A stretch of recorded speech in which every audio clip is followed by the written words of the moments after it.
Viva Voz, com Vera Magalhães.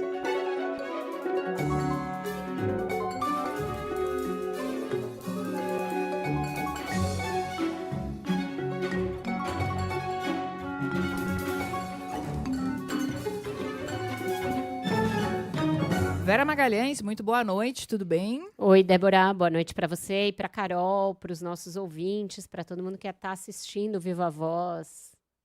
Oi, Vera, boa noite. Bora que a Assembleia Geral da ONU hoje nos rendeu muito material, como você disse ontem, entretenimento, né? Entretenimento, gerou entretenimento. Tem muita coisa para analisar. Ó, o Igor Cardim vai conversar aqui com a gente, trazer os detalhes sobre o encontro do presidente Lula com o presidente Donald Trump ali nos bastidores, na coxia, né, da Assembleia Geral. Antes do Igor trazer as informações, eu queria perguntar para você, ouvinte, o que você achou desse encontro? Você acha que deu match ou não deu match? Você acha que vai rolar esse encontro mesmo? Ou vai ser aquela história de carioca e paulistano que convida para ir na casa e não passa nem o endereço, sabe? Fica só na conversa. Manda mensagem aqui para o nosso WhatsApp, o 11 99911 9981. Diga lá, Igor, sobre o encontro. Débora, o Trump disse que teve clima, né? Agora tem que ver se vai sair mesmo do papel após esse discurso do presidente norte-americano, que foi duramente criticado por Lula, mas de uma maneira indireta, na Assembleia Geral da ONU. Ele fez um afago ao presidente brasileiro, afirmou que ele parece ser um cara bacana e que houve um clima, uma química ali, e que os dois vão se encontrar na próxima semana. E aí, isso aconteceu após os dois se esbarrarem rapidamente nos corredores da ONU e concordaram em conversar. Foi a primeira vez que eles se encontraram, não durou nem 40 segundos, o suficiente para Trump incluir no discurso. Trump disse que faz negócios com quem gosta, mas que o Brasil vai continuar se dando mal se não trabalhar junto com os Estados Unidos. Ele gosta de mim, eu gostei dele. E eu só faço negócio com gente que eu gosto. Quando eu não gosto deles, eu não faço. Quando eu não gosto, eu não gosto. Mas por os 39 segundos nós tivemos uma ótima química e isso é um bom sinal. Mas também no passado o Brasil, dá para acreditar, de forma injusta, tinha tarifas injustas contra os Estados Unidos. Mas agora nós estamos devolvendo isso com bastante força. Tenho certa pena de fazer o Brasil não estar indo muito bem e vai continuar sem ir bem. Eles só podem se dar bem quando estiverem trabalhando conosco. Sem as nossas ajuda, eles vão fracassar como outros fracassaram. Aí com a tradução simultânea do Marcelo Lins, da Globo News. O encontro entre os dois foi cordial, segundo interlocutores de Lula, mas os detalhes da reunião na próxima semana ainda serão acertados. O governo exige, por exemplo, uma pré-pauta. Lula volta ao Brasil amanhã e uma conversa pessoalmente é tida como improvável, deve ocorrer mesmo por telefone ou videoconferência. Débora. Mauro Vieira já disse que deve acontecer dessa forma mesmo. Agora, destaca pra gente, Igor, por favor, os principais temas abordados pelo presidente Lula no discurso.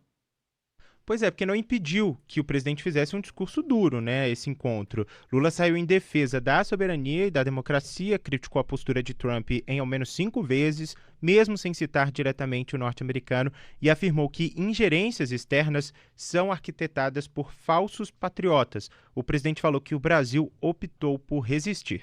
Não há justificativa para as medidas unilaterais e arbitrárias contra as nossas instituições e nossa economia. A agressão contra a independência do Poder Judiciário é inaceitável. Essa ingerência em assuntos internos conta com o auxílio de uma extrema-direita subserviente e saudosa de antigas hegemonias.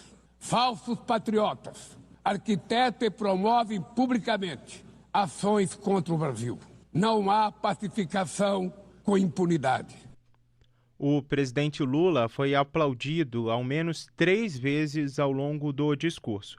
Ele afirmou que o multilateralismo está em uma encruzilhada e que forças antidemocráticas atuam como milícias. O presidente voltou a defender a regulação das redes e disse que os que criticam atendem a interesses escusos e dão guarida a crimes. Lula voltou a condenar as guerras, falou em genocídio em Gaza e que admite judeus que condenam a ofensiva de Israel. Em mais uma referência aos Estados Unidos, diz que o massacre seria evitado se outros países não fossem cúmplices. Os atentados terroristas perpetrados pelo Hamas são indefensáveis sob qualquer ângulo, mas nada, absolutamente nada, justifica o genocídio em curso em Gaza. Ali, sob toneladas de escombros, estão enterradas dezenas de milhares de mulheres e crianças inocentes. Ali também estão sepultados o direito internacional humanitário e o mito da superioridade ética do Ocidente. Este massacre não aconteceria sem a cumplicidade dos que poderiam evitá-lo. Lula cobrou mais recursos dos mais ricos no combate à crise climática e exaltou a saída do Brasil do mapa da fome. Em mais uma alfinetada em Trump, o presidente disse que é preciso vencer falsos profetas e oligarcas que exploram o medo. Débora. Obrigada, viu, Igor? Bom, Vera, sobre o encontro, né, entre Lula e Trump, teve quem comemorasse, quem ficasse cético, acho que eu estou nesse último grupo aí. Agora, os discursos estavam prontos, mas o presidente Trump citou o presidente Lula de improviso. Isso, o que você acha? É um bom sinal ou não? Pois é, ele ouviu, eu acho que pouco do discurso do Lula, né? Então eu fiquei muito com a sensação de que foi de improviso e que o tom muito enfático do discurso do Lula, como a gente viu agora, poderia até impedir que a tal reunião acontecesse. Mas depois dos discursos, o Departamento de Estado continuou confirmando que a reunião deve acontecer, que ela deve ser por videoconferência, o governo brasileiro na mesma linha. Então, tudo leva a crer que a diplomacia norte-americana informou devidamente ao presidente Donald Trump o tom do discurso do Lula feito, afinal de contas, no país do Trump, feito nos Estados Unidos. Tudo bem que a sede da ONU é meio um território neutro ali e tal, mas não deixa de ser o país anfitrião do evento, e o Lula foi muito enfático, apesar de não citar nominalmente nem o Trump e nem os Estados Unidos. Então, o encontro deverá acontecer, pode ser na próxima semana ou na seguinte. É de fundamental importância para o Brasil. A gente tem esse contencioso aí na área comercial que precisa ser destravado.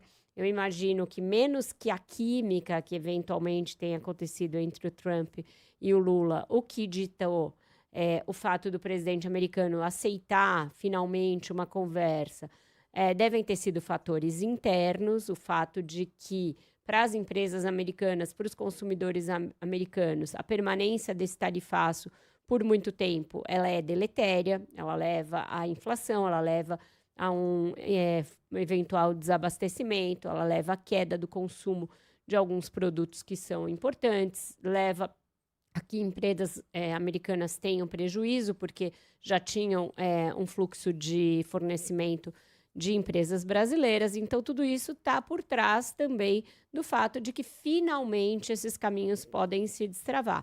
Tem muita torcida dos dois lados, muito meme, muita brincadeira em torno dessa coisa da química e tal, mas o fato é que a gente tem de aguardar para ver o que vem, porque, lembremos, ontem, não faz um mês, não faz 2 meses, foi ontem, houve a determinação de novas sanções contra autoridades e funcionários públicos brasileiros. Então, se vai haver algum distensionamento, ele vai acontecer de agora em diante, porque até ontem o clima era de acirramento das animosidades dos Estados Unidos em relação ao Brasil, e no discurso de hoje do presidente Lula ficou evidente que ele não seguiu a onda que existe de contemporizar, de tentar colocar tudo em panos quentes. Ele foi para cima, foi um discurso muito duro, incisivo. Em alguns momentos ele usou o expediente de dar pequenos soquinhos no púlpito. Então foi uma fala concisa, curta, mas muito concentrada num tom político altivo, de defesa da soberania. Foi para o público externo, né? Ele falou para aquele palco, foi um discurso que teve todos os componentes de um discurso de abertura da Assembleia Geral da ONU, mas também foi um discurso muito voltado para dar uma satisfação para o público interno. Então, vamos ver como vai ser a construção desse encontro. Vai depender das diplomacias dos dois países, que também estão com os canais bastante interditados, mas é fundamental, muito importante, até, eu diria, um desfecho pouco previsível diante do que se a gente só ouvisse os dois discursos e visse aí os dias que antecederam a Assembleia Geral da ONU, dificilmente a gente preveria que o desfecho seria esse. Não, certamente. Vera, é difícil a gente saber se vai ter, de fato, uma consequência prática, né? Você está falando de destravar a questão do comércio, mas do ponto de vista das narrativas, né, da leitura que a gente pode fazer, foi um discurso ali do Trump, uma sinalização positiva para os interesses do governo, né? O Bolsonaro sequer foi citado, e essa fala dele, assim, muito informal, dizendo que teve uma grande química com Lula, que gostou dele, foge, acho que, do que esperavam os bolsonaristas de um discurso do Trump ali diante do Lula na ONU, né? Mas é aí que tá, né? É um desfecho imprevisível até diante do que ele falou um segundo antes. Porque ele falou aquilo, os Estados Unidos vão muito mal, é o que acontece com quem se dissocia dos Estados Unidos. Que é o que ele sempre fala, né? Então, ninguém esperava por aquilo. Ficou ali todo mundo. Foi isso mesmo que ele falou no primeiro momento e tal. Então, não dá para saber se é só aquele aceno meio condescendente do Trump no final, e se vai ter consequências, mas é isso, do ponto de vista das narrativas, gerou milhões de memes, obrigou o Eduardo Bolsonaro e o Paulo Figueiredo a sambarem numa interpretação, não, isso está no livro do Trump, é o que ele sempre faz para chamar quem ele quer para a mesa de negociação, e agora o Lula vai ter que se curvar. Umas interpretações meio malucas ali, que a gente vê pelo tom do discurso do Lula que ele está disposto a tudo menos a se curvar diante do Trump, mesmo porque está tendo dividendos internos esse discurso altivo que ele está fazendo em relação às sanções, às ameaças e a tudo mais. Então, a gente tem que ir com muita cautela, separar essas narrativas, os memes e tudo mais, do que é de fato relevante nisso, que as diplomacias vão trabalhar, vão preparar uma reunião que deverá ser remota, portanto, a tal química, se houve, não vai se fazer sentir, vai ser uma coisa mais fria, mas que pode ter consequências positivas para o Brasil. É importante que esse tarifaço seja revogado e que essas outras sanções, do ponto de vista diplomático, também cessem, porque nada disso tem cabimento.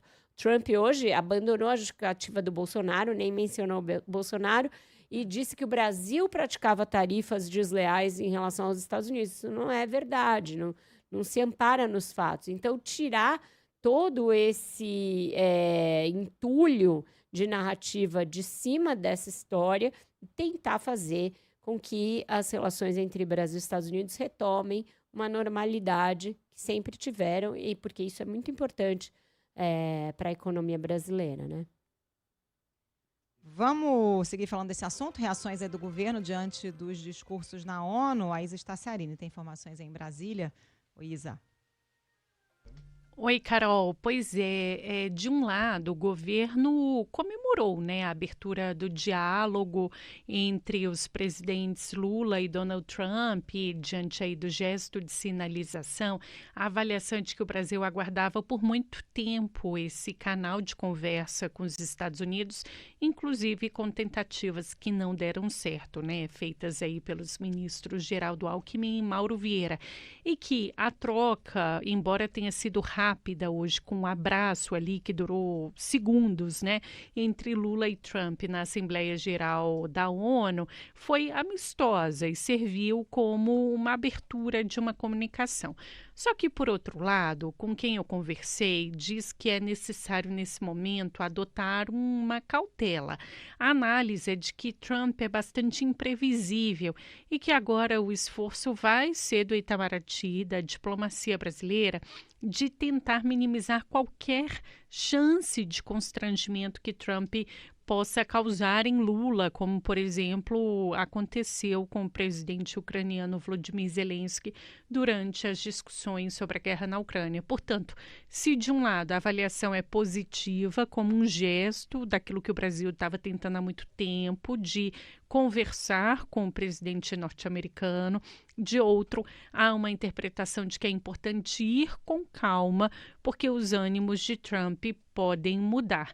Também houve uma avaliação dentro do governo que essa abertura de Trump sinaliza, de certa forma, indiretamente, uma derrota para o clã Bolsonaro, especialmente porque o deputado Eduardo Bolsonaro atua firmemente ali nos Estados Unidos contra o Brasil, só que nas redes sociais, claro, essa ala bolsonarista nega que a fala de Trump tenha sido uma aproximação a Lula. É com vocês. Obrigada, Isa. Reação de cautela, né? Acho que é isso que a gente está falando aqui, e o governo também com essa mesma sensação, assim, se é verdade esse bilhete, se tem alguma armadilha nessa história, o que vai acontecer nos próximos dias, né? Pois é, Carol, porque a gente teve ontem mesmo, né, a coisa em relação ao ministro Jorge Messias, em relação à mulher do ministro Alexandre de Moraes, e eu acho que eles foram até preparados para que o discurso do Trump fosse mais duro em relação ao Brasil, e aí tudo isso pegou muito de surpresa. A delegação brasileira vai precisar ser assimilado, tudo vai precisar ser muito negociado em termos claros ali, uma boa reunião preparatória das equipes para que o Lula não entre ali desguarnecido para esse encontro, para que não venha algum pedido do Trump esdrúxulo em relação a minérios críticos, por exemplo, a terras raras, a questão das big techs, porque tudo isso deverá ou poderá ser colocado pelos Estados Unidos sobre a mesa para destravar a questão das tarifas, né? Você coloca um baita de um elefante na sala, cria tarifas para vários setores da economia brasileira e aí fala, tudo bem, a gente teve uma química aqui, rolou um borogodó, posso até tirar essas tarifas, mas... E aí esse mas pode incluir uma conta grande para o Brasil. O Brasil tem aí uma boa perspectiva de fazer bons negócios pelo fato de estarmos aqui com uma jazida das maiores do mundo dessa questão de terras raras e minérios críticos, mas isso não pode ser feito de afogadilho, não pode ser feito na base da chantagem e da ameaça, tem que ser um acordo que realmente seja interessante para o Brasil, que não inclua só simplesmente exportar commodities, né, como é da nossa tradição, mas sim criar aí um valor agregado sobre essa riqueza e esse potencial. Então, é uma reunião complexa de preparar, para a qual não se pode ir na base do improviso. O Lula não pode achar que, porque rolou uma química, porque eu tenho experiência nesse tipo de tratativa. Vamos lá para essa reunião. Precisa de muita preparação para que seja algo vantajoso para o Brasil. Tem bastante participação de ouvinte, vou trazer algumas aqui. O Glauber, ele acha que o presidente Donald Trump é mentiroso, desrespeitoso, e o objetivo dele pode ser subjugar Lula, com medo que aconteça o que aconteceu com o Zelensky. O César de Guarulhos, ele acha que o encontro tem mais peso simbólico do que prático imediatamente. É uma oportunidade de mostrar se há aproximação ou distanciamento entre os dois países, especialmente em temas como meio ambiente, comércio e democracia. Daqui a pouco a gente vai acompanhar os destaques do discurso do Trump, a gente vai ver que no tema meio ambiente, totalmente opostos os discursos. E a Áurea acha que o presidente Lula não vai baixar a cabeça, não tem medo de Donald Trump. Bom, o tom do discurso, como disse Vera, né, já mostra isso, que é isso, não vai baixar a cabeça mesmo.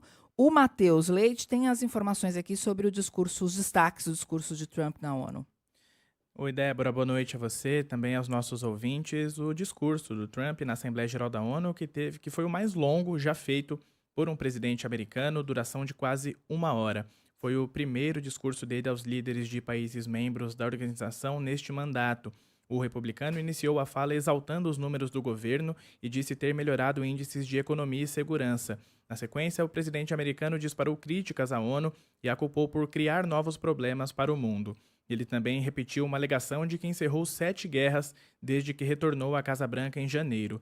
Na lista de Trump havia conflitos que duraram dias e outros em que não há certeza de que os tratados de paz tenham garantia de ser duradouros. Foram citados, por exemplo, os conflitos entre Ruanda e a República Democrática do Congo e entre Tailândia e Camboja. O presidente dos Estados Unidos ainda voltou a defender que deveria receber o Prêmio Nobel da Paz.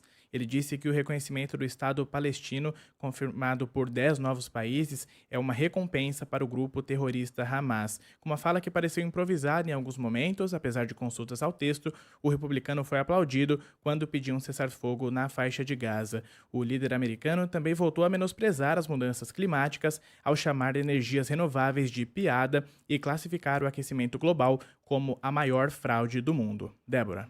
Obrigada, Matheus. O New York Times já fez um fato ou fake sobre vários pontos trazidos aí pelo presidente Trump. Daqui a pouquinho eu posso até compartilhar com os ouvintes. Mas qual a sua avaliação, Vera? Pois é, eu estava pensando isso, né? Porque a gente ficou ali acompanhando, inclusive reportando no blog ao vivo do Globo os principais pontos e o que eles significavam.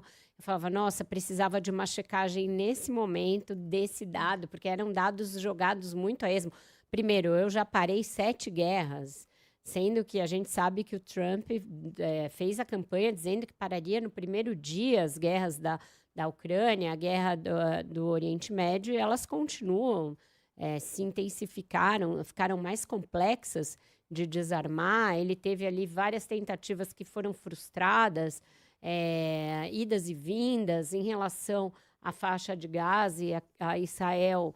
Colocou os Estados Unidos numa posição de sustentar totalmente as medidas do governo Netanyahu, quando o mundo todo está se opondo à ofensiva israelense em Gaza. Hoje mesmo voltou a colocar um peso muito maior no ataque absurdo e absolutamente indefensável do Hamas a Israel há 2 anos e não no que veio depois. Então, é difícil analisar, porque é um discurso voltado o tempo inteiro para uma apologia a si mesmo, uma apologia aos Estados Unidos, fantasiosa, em muitos momentos altamente ideologizada, todo o pouco caso que ele fez na emergência climática, com dados malucos. Ali antes ia esquentar, depois começou a esfriar, etc., dizendo que a Alemanha fez bem em abandonar a transição energética, a transição verde, voltar a usar combustíveis fósseis.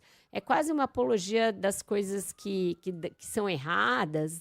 Enfim, é muito difícil de acompanhar, porque ele vinha muito prolixo, sem uma concatenação entre os assuntos. E é isso, atribuindo a gestão do Joe Biden quase ter levado os Estados Unidos ao seu pior momento, como se, enfim, tudo muito complexo, mas é que o aceno final ao Brasil acabou ganhando as manchetes. Aqui é natural que isso aconteça, é o que nos interessa mais diretamente, mas um todo muito difícil de digerir esse do Trump. É como se ele estivesse ali desdenhando de tudo que o multilateralismo significa e representa, do que a ONU significa, fazendo bullying ali com a questão da história da escada rolante, que ocupou mais tempo do discurso dele, na verdade, do que qualquer manifestação sobre o Brasil. Ele falou muito mais sobre a escada rolante e o teleprompter do que sobre o Brasil. Então, realmente, um discurso de quem não está nem aí para as instâncias multilaterais.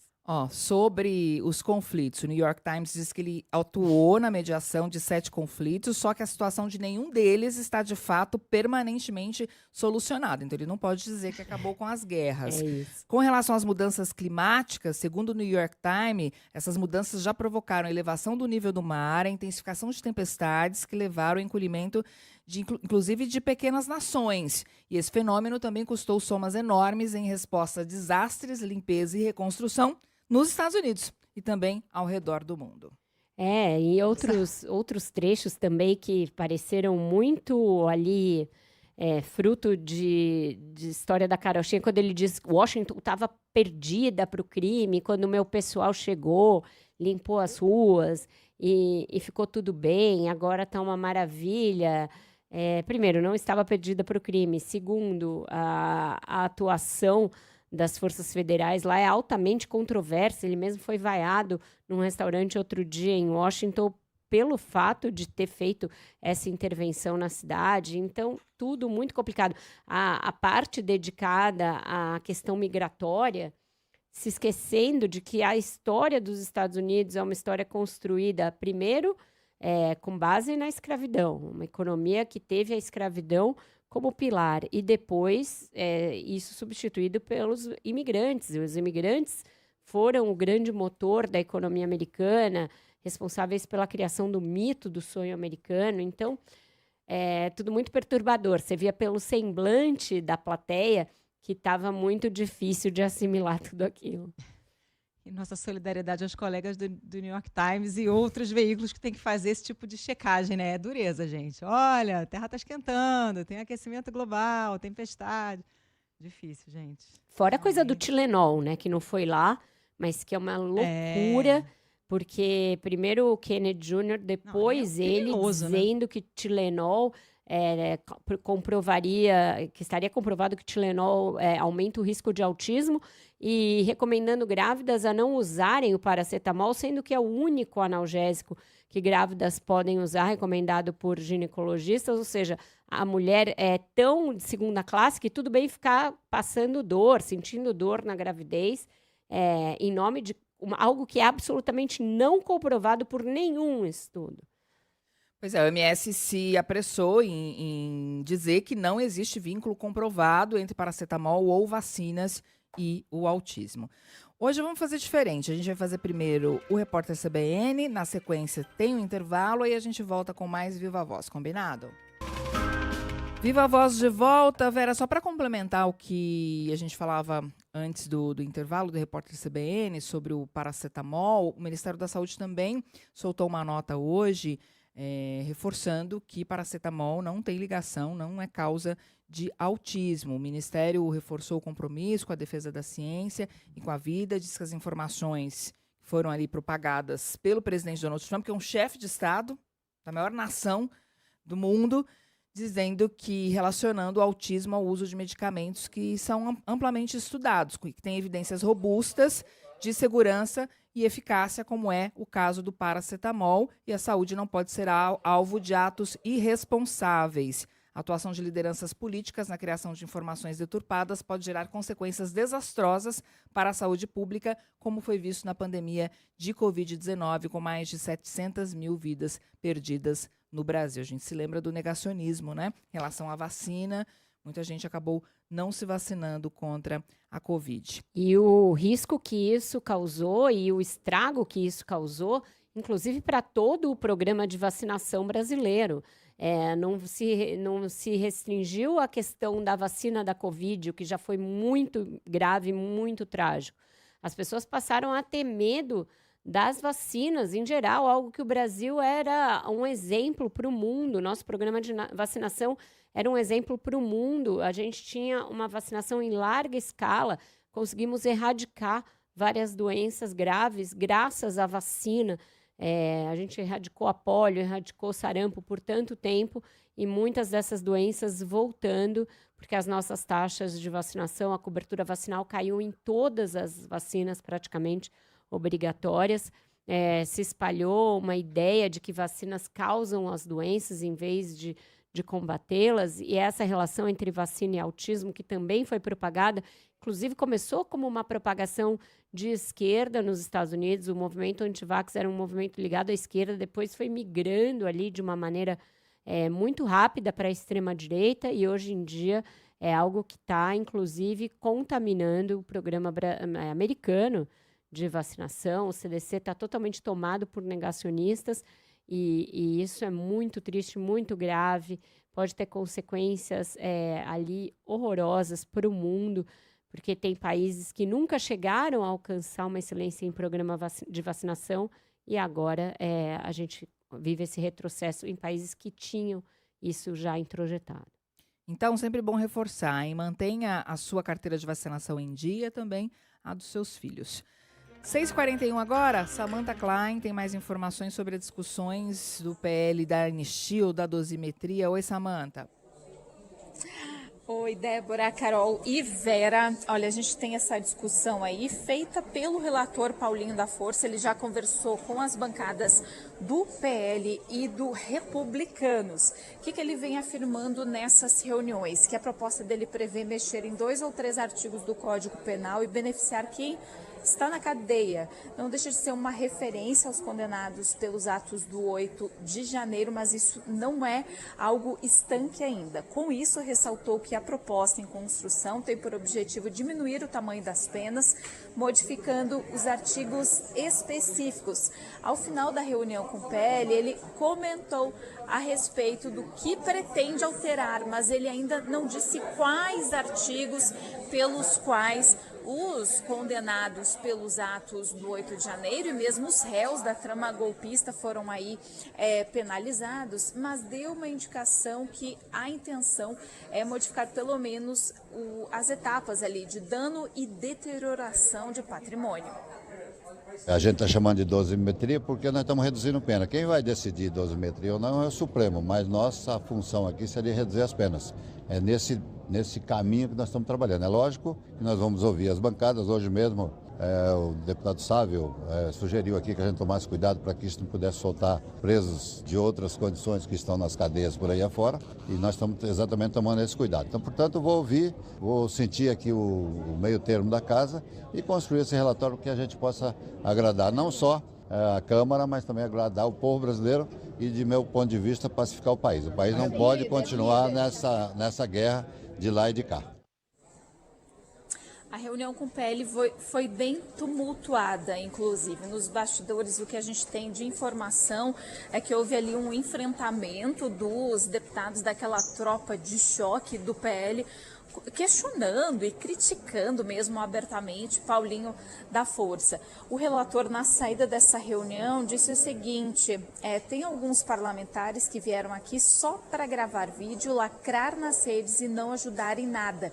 E Sóstenes sabe disso. Eu fiz essa pergunta, uma pergunta um pouco diferente para ele. Eu perguntei para ele: olha, apesar desse clima amistoso entre vocês, Sóstenes Cavalcante e o senhor relator, os parlamentares saíram criticando, e aí ele largou essa, ou seja, deixando bem claro que o clima não foi muito amistoso.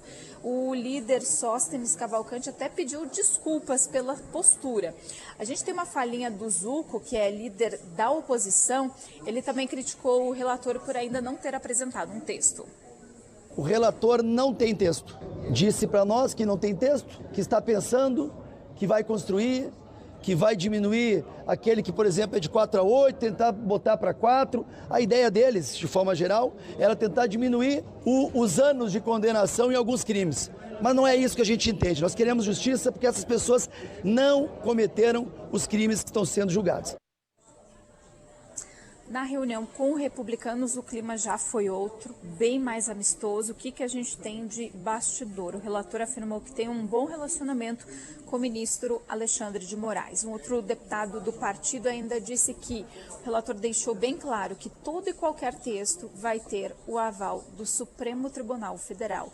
A gente não tem ainda uma data para isso, tanto é que semana que vem o relator Paulinho da Força já se comprometeu em ter uma nova reunião com alguns dos partidos para apresentar uma prévia desse texto. Com vocês. Obrigada, Samanta. O presidente Lula, no discurso da ONU, criticou a anistia e o Paulinho da Força, o deputado, disse à Folha hoje que a fala do presidente Trump sobre a excelente química com o Lula deveria fazer com que o PL mudasse os seus planos. E tivemos também, né, Vera, ontem, novas sanções, que pode jogar água no chope também da discussão sobre redução de pena, né? Tudo isso é de um casuísmo absurdo, né, que torna indefensável esse projeto. Tanto a anistia, que já era indefensável, quanto essa ideia de um acordo para mudar penas, ao bel prazer do relator. Ele falava em mudar alguns crimes, agora já está falando de outros, agora já está falando que o PL devia desistir do projeto.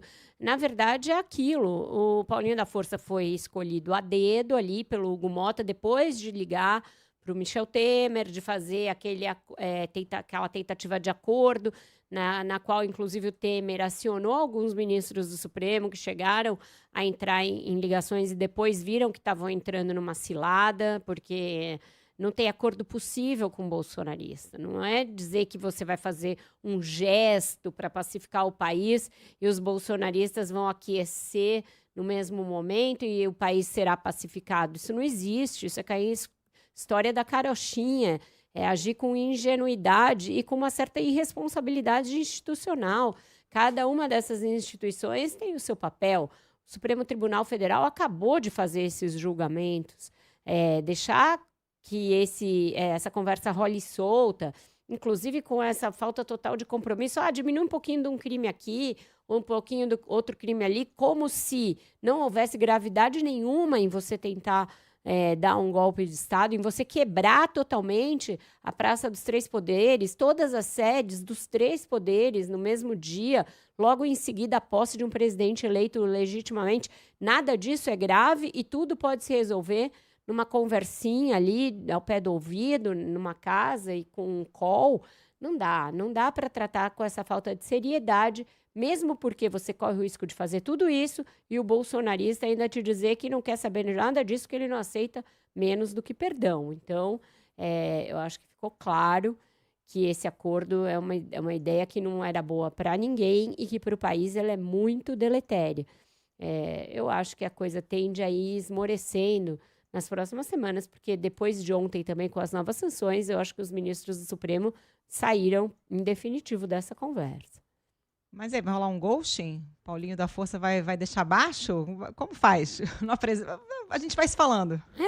Essas coisas, elas podem acontecer isso, né, Carol? Elas ficam ali dormitando. Hoje vocês vejam que o Hugo Mota, que ontem estava referendando todas as ideias dele, não admitiu a história do Eduardo Bolsonaro, a gente vai falar disso ainda, e mandou tocar ali o processo contra ele. Viu que a sua imagem estava ficando muito ruim. E acho que quer virar essa página. Semana que vem deve tentar votar o projeto do imposto de renda. Então, está todo mundo tentando mudar um pouco de assunto e sair dessa pauta altamente tóxica, né? A princípio ficou para quarta-feira a votação do imposto de renda. Exato. Intervalo, a gente volta daqui a pouquinho com mais Viva Voz. Estamos de volta com o Viva Voz e a gente vai novamente a Brasília com Igor Cardin agora falar sobre a situação do deputado Eduardo Bolsonaro. O Conselho de Ética abriu processo contra ele, né, Igor? Boa noite de novo para você. Pois é, Carol, o Conselho de Ética abriu o processo que pode levar à cassação do mandato de Eduardo Bolsonaro. A representação feita pelo PT acusa o deputado de atuar em defesa de sanções impostas pelos Estados Unidos contra o Brasil, que configuraria crime de decoro parlamentar. Eduardo está nos Estados Unidos desde o início do ano e tem se reunido com as lideranças locais, sendo apontado como um dos incentivadores dessas medidas econômicas e tarifárias contra o Brasil. O relator do caso será escolhido pelo presidente do Conselho, o deputado Fábio Schioetti, até esta sexta-feira. Entre as opções estão as deputadas Duda Salabert, também deputado Paulo Lemos e deputado delegado Marcelo Freitas. Embora o processo possa se estender por até 90 dias úteis, o presidente do colegiado, Fábio Schioetti, disse que avalia que essa análise deve ser concluída em menos tempo. Ele disse que o colegiado tem obrigação de analisar este, que é um dos 4 processos já abertos contra Eduardo Bolsonaro no Conselho de Ética. O deputado Eduardo Bolsonaro teria declarado, aspas, sem anistia para Jair Bolsonaro não haverá eleições em 2026, fecha aspas. Então, essa não quer dizer com falta. O papel do Conselho de Ética é receber toda e qualquer denúncia. Nós aqui também não podemos prevaricar. A gente tem o papel de votar o relatório do relator. Hoje, o presidente da Câmara, Hugo Mota, já havia rejeitado a indicação de Eduardo para a liderança da minoria. A decisão foi publicada no Diário Oficial da Câmara e se baseia em um parecer que exige a presença física de parlamentares para o exercício do mandato e, ainda mais, para a função de líder. A ausência de Eduardo do país inviabilizaria, segundo Mota, o cumprimento das prerrogativas do cargo. Não há nenhum precedente na casa. O uso das tecnologias do Infoleg e aquilo que aos líderes é dado, a condição de não terem as suas faltas contabilizadas, é justamente para que o líder possa exercer o seu mandato aqui na casa em outras atividades, como, por exemplo, atendendo parlamentares, podendo propor projetos de lei, reunião com as vice-lideranças, e o deputado Eduardo Bolsonaro não está em território nacional. Os líderes Caroline Detoni e Sóstenes Cavalcante entraram com um recurso à mesa diretora para derrubar, então, essa decisão do presidente da Câmara, Hugo Mota, e conseguir viabilizar a indicação de Eduardo Bolsonaro para a liderança da minoria. Entre as frentes abertas no Conselho de Ética e na própria mesa diretora, Eduardo também é alvo de denúncia da Procuradoria-Geral da República por coação e tentativa de atrapalhar as investigações da trama golpista. Carol. Obrigada, Igor. Várias frentes aí, né, Vera? Agora tem diferença, porque se ele for cassado, ele fica inelegível. Se ele perdeu o mandato por falta, né, se a Câmara deixar rolar e aí foram contando as faltas, ele perde o mandato, mas não fica inelegível, né? Isso, tem essas várias possibilidades a partir das representações contra ele dentro da Câmara e, portanto, no Conselho de Ética, da velocidade em que isso for tramitar, mas também tem a possibilidade dele se tornar réu rapidamente, né, no Supremo Tribunal Federal, porque a denúncia foi apresentada ontem. A gente sabe que isso tem sido célere, esse tipo de análise, e que cada ação gera uma reação, né? Ele não imaginou que iria para os Estados Unidos, ficar dia e noite conspirando contra o Brasil e que isso não teria nenhuma consequência. Que tanto a Câmara, quanto o Judiciário, quanto o Ministério Público assistiriam passivos e pacatos, talvez com algum medo, alguma dose de covardia, colocariam o rabinho entre as pernas, aceitariam as sanções e ainda estenderiam um tapete vermelho para ele continuar deputado, virar talvez líder da minoria, ser recebido nos braços do povo como candidato ao Senado, e tudo ficar por isso mesmo. Não é possível que ele achasse que esse plano daria certo. Sabe aquele desenho do coiote que está sempre tramando para pegar o papaléguas, coloca lá aquelas bananas de dinamite, achando que vai dar super certo, e aí sempre explode na cara dele? Ou os planos infalíveis do Cebolinha? Porque parece isso, porque não parece coisa que adultos imaginem que pode funcionar, que pode prosperar numa democracia soberana como o Brasil, você ficar a partir de outros países jogando bombas Acme contra o Brasil e achando que você é um gênio, um estrategista, um gênio da lâmpada, alguma espécie de ungido da inteligência global, e que isso vai dar certo. Porque não dá certo, não é assim que funciona no mundo adulto, não é assim que funciona nas democracias. Então, as ações absolutamente intempestivas, voluntaristas e extremistas do deputado Eduardo Bolsonaro começam a ter consequências para ele. E já tiveram consequências para o pai dele. Não melhorou em nada a situação do Jair Bolsonaro. Pelo contrário, só piorou. E a direção da Câmara decidiu também pedir a suspensão de 3 deputados envolvidos no motim, aquele que travou os trabalhos da casa. As queixas disciplinares foram encaminhadas hoje ao Conselho de Ética, que vai avaliar eventuais punições. Os alvos são, segundo o G1, Marcos Polon, do PL do Mato Grosso do Sul, suspensão do mandato por 90 dias por declarações difamatórias contra a cúpula da Câmara. Marcel Van Hatten, do Novo do Rio Grande do Sul, suspensão do mandato por 30 dias por obstruir o acesso de Hugo Mota à cadeira de presidente.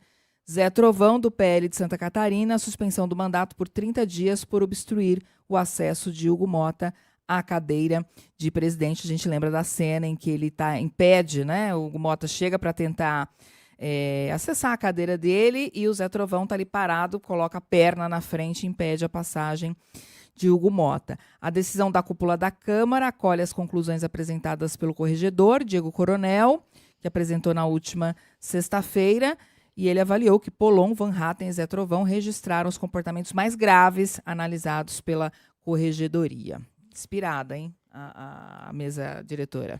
Pois é. Esse tipo de comportamento é inaceitável. Na democracia não pode passar batido, não pode passar incólume, ainda mais porque recentemente eles aprovaram a cassação, a sugestão de cassação de um deputado por um incidente bem menos grave que isso, que foi o deputado Glauber Braga, né?